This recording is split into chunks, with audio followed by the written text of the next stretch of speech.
Kamala Harris gets brutal surprise after evil Cabal sneaks her away and crowns her queen. Kamala Harris has made quite a name for herself as a snarky, loudmouth grandstander, and now she's been caught sneaking off to be crowned the new queen of a well-known evil cabal. Insiders have spilled the beans about a private invitation-only event that just happened in the wealthy Hamptons area, where the evil cabal secretly met to discuss their sick plans to take out President Donald Trump. Luckily, Harris got a brutal surprise that may destroy their sick plans for good. Let's hope so. Kamala Harris snuck away to the Hamptons this past weekend, where she was symbolically crowned the Queen of the Democratic Party. The problem is, she was also queened by an evil cabal of millionaires and billionaires to do their bidding, replacing Hillary Clinton.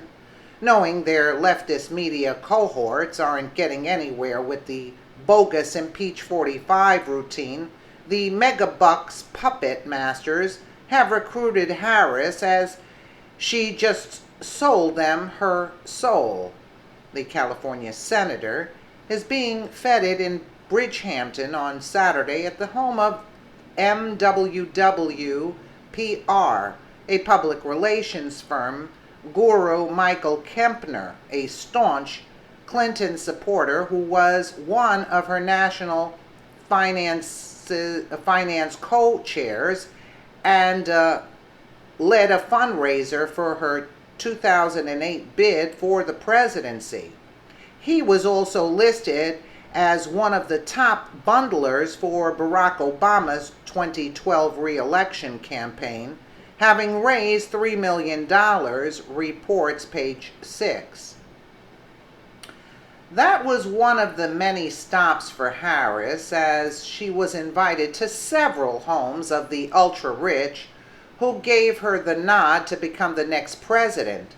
Page 6 goes on to report, guests there to greet Harris are expected to include Margot Alexander, a member of Clinton's inner circle, Dennis Mihail, a Democratic donor, who is the chairman of the Battery Park City Authority, even though he lives between a sprawling Westchester estate and an Upper East Side pad.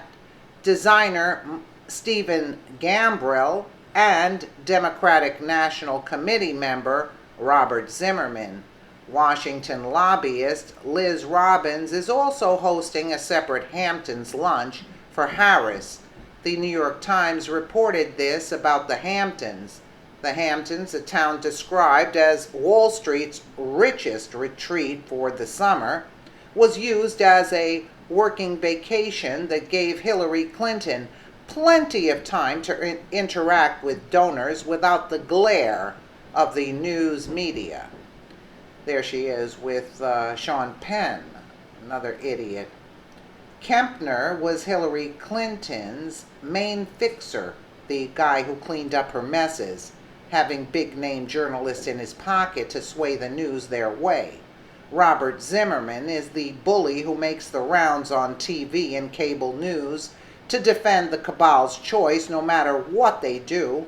He ran the defense for Hillary Clinton all throughout her campaign. Yeah, we saw how well that worked out. Those who aren't named are the mega-rich who want to pull the strings from the shadows like George Soros. The cabal's sick plans remains the same. It's just they now have a new queen.